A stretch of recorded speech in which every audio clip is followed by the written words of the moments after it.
Yo guys, we're back again for another video today, and I think by the thumbnail it's pretty obvious what we're going to be covering. But before we get into that, dude, I'm mind blown. We're under 80 subs away from 1,000.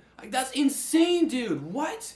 Because when I started this channel, my original goal was to have 500 subscribers before July 31st. And I'm sure you're wondering, well, why July 31st? Well, July 31st is actually my birthday. And the fact that we're about to just double that goal, or pretty much double that goal, is just guys, I'm absolutely blown away, and I'm so excited. And just thank you so much for all the kind comments and support. And guys, do remember that if you do want to reach out to me and you want to talk to me, I am available on both Twitter and Instagram at BearXBearYGO. So go ahead, give me a follow on there. And if you want to talk to me, just reach out. At me, DM me, whatever it is, go for it. And one last thing, if you guys can just continue hitting that subscribe button, let's try to get to 1,000 by the end of the month. That would be absolutely amazing, guys. Alright, without further ado, let's get into the deck profile. Alright guys, I'm pretty sure we all have one of those decks that we can consider our guilty pleasure deck. You know, one of those decks where you're just bored of playing meta and you just want to fall back on something and have some fun with. And for me, one of those decks is Mekk-Knight Invoked. Now this is a build of the deck that I've been having a lot of fun with and doing pretty well with on the rated ladder on Dueling Book. So let me get into deck profile real quick. So we have 3 copies of Alistair the Invoker, we have 3 copies of Purple Nightfall, 2 copies of Blue Sky, 1 Indigo Eclipse, and 1 Red Moon. Then we have 3 copies of Cyber Dragon, which is one of the spicy techs in this deck. To accompany the Cyber Dragon, we're also playing 1 copy of Cyber Emergency, and I'll get into why after when we get to that card. So, we're playing 3 Cyber Dragon because I think it's actually not too bad against the Adamantipator matchup, and it also synergizes with one of the other spicy techs that we're playing in this deck. So, with Adamantipator, they'll typically end their board with a 3-negate Appaloosa or something, and that's really annoying to deal with, especially when they already have a Herald on board alongside a Savage Dragon as well. So, with a Cyber Dragon, not only does it synergize with our other spell that we're playing in this deck, it's also an easy out to a 3-negate Appaloosa. Then we're playing 2 copies of Gamma Seal, 1 copy of Pankratops, 3 copies of Ash Blossom, 3 Nibiru, 1 Rainbow Dragon, and 1 Neos, and these 2 are for the Rainbow Neos package. Then for these spells, we're playing 3 copies of Meltdown, 1 Terraforming, 2 copies of Invocation, and the other spicy tech I was referring to earlier, which is Pinpoint Landing. So not only does this work really well with Cyber Dragon, it also helps set up your Mekk-Knight columns, and you get to draw off your Mekk-Knights as well, which is just pretty insane. And then we're playing 2 copies of Pot of Desires, 2 Cosmic Cyclone, 1 Cyber Emergency. So I like 1 copy of this card because you can search out your Cyber Dragon, and in the scenario that it does get negated, you can discard 1 card and add it back to your hand if you actually desire to. Then we have 1 Mind Control, 1 Instant Fusion, 1 copy of Neos Fusion, and 3 Infinite Permanents to round out the main deck. Next for our extra deck, we're playing 1 copy of Almirage and 1 Secure Gardener. This is pretty staple when you're playing the Invoke package. Then we have 1 Verte Anaconda to help us go into the Rainbow Neos.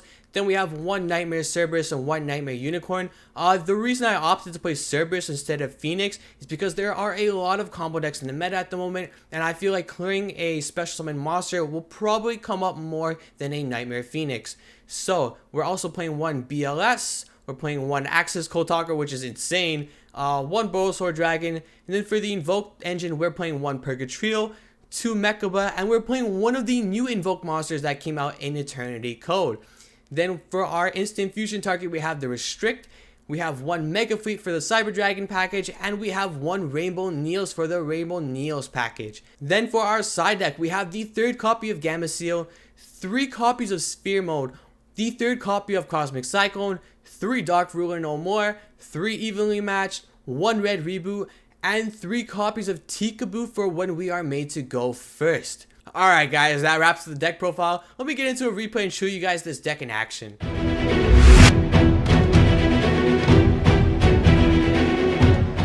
Alright guys, here is the replay, and I made sure to pick a good one. I didn't just pick a Sacred Beast matchup because me slapping Sacred Beast with this deck, that doesn't prove anything. Nah, we made sure to pick one of the best decks of the meta in Adamantipator.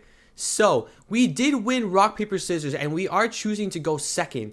The opening hands are, for us, we open Neos Fusion, Mekk-Knight Red Moon, Infinite Impermanence, Gamma Seal, and Pinpoint Landing. You know, it's an okay opening, not the best. Our opponent opened Block Dragon, Doki Doki, Nibiru, Seeker, and Tenyi Spirit at Hara. So, he's going to start off his turn by special summoning the Tenyi.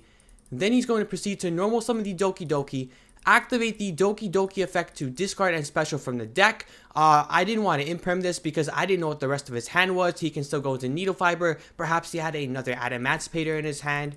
So he's going to activate the Seeker effect. And, ooh, he whiffs. No rocks for him. Alright. But honestly, it's still looking pretty good for him at this point. He goes into the Needle Fiber here. And here I'm like, okay, he has 2 cards in his hand.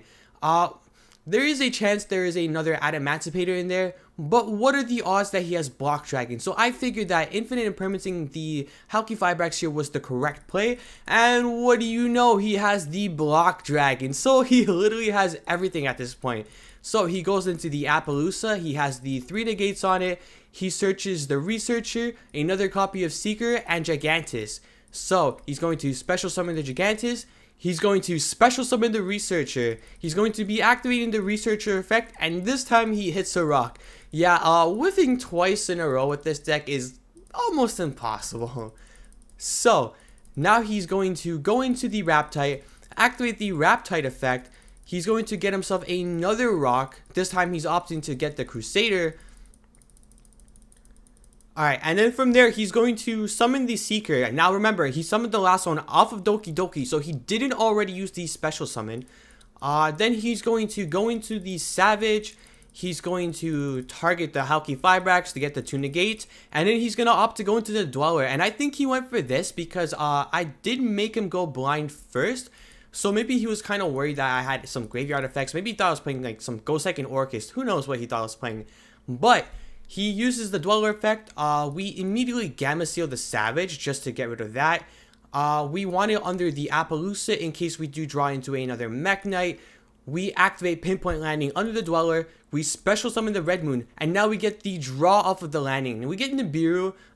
It's a bit too late. And honestly, it probably wouldn't have mattered if we got it before anyways. We're going to activate the Neos Fusion. We're going to summon out Rainbow Neos. We're going to run over his guys.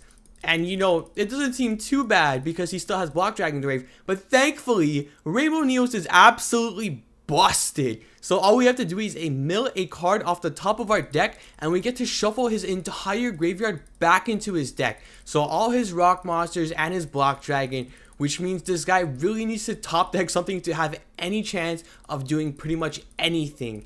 And with us having Impermanence and Nibiru, the odds of that are like slim to none. Yeah, he just scoops it up. There's no way he's doing anything there. So, game number 2. He opts for me to go first. And you know what? I was kind of expecting that. And we do get a bit lucky because we do end up siding into the There Can Be Only One and drawing into it in a 44 card deck. So you know what? Luck's on our side. We set Tikaboo and we pass. Now, fortunately for our opponent, he does open up the Lightning Storm, which, you know what? I'm probably getting OTK'd here. So he summons out the Guardian with his normal summon, then he special summons the Researcher. Off the Researcher, he's going to mill a Doki Doki, and well, everything is kind of self-explanatory from here. He's going to be activating the Doki Doki effect, sending the Crusader from hand, getting himself an Analyzer from the deck. Now he's going to be activating the Analyzer effect. He's going to, ooh, he whiffs. You know what? Alright, let's see where this goes. So, he's going to go into the Halki Fibrax, activate Fibrax effect, that's fine. He's going to get himself the O-Lion. He's going to link off the Halki for a Link Ross, go into 1 token, use the O-Lion and the token to go into Metal Marcher. He's going to be using the O-Lion effect to get the token and the Metal Marcher effect to get O-Lion back from the graveyard. Next, he's going to be going into the Raptite effect. He's going to be milling 5, getting himself another copy of Analyzer, which, you know, is not too bad, because now he has access to Block Dragon if he opts to go into the Gallant. He's going to be going into the Nightmare Cerberus. Oh, he's going to try to go into Battle Phase. Well, you know what? At this point, I have nothing to lose. So I'm like, nah, hold up. It's still main phase 1. I activate Nibiru, and obviously he's forced to negate here with the Guardian. So let's see what he goes for next. I'm surprised that he just didn't maximize his damage here.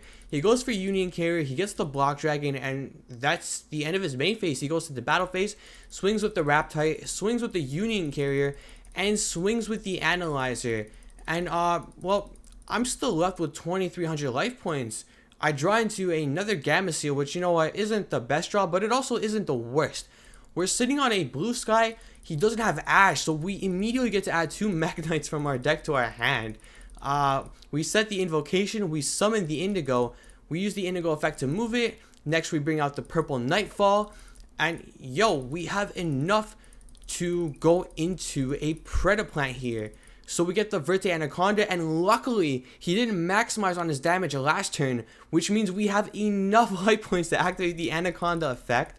We're going to send the Neos Fusion, go into our copy of Rainbow Neos, which would send his entire field to the graveyard, and then we have enough to swing for game. So yeah, guys, this is exactly what I was talking about. This deck has the potential to clear board so easily. Like, I just took a dookie on this guy's board pretty much.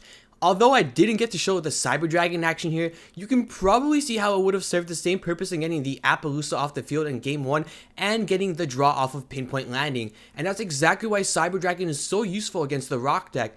And even though the Pinpoint Landing draw wasn't useful, there's so many cards that I could have just drawn into to get game on board even easier. Alright guys, that's it for now. If you haven't already, hit that subscribe button and help your boy hit that 1,000 subscriber mark. Thank you so much for watching. This is Bear, signing off. Peace, guys.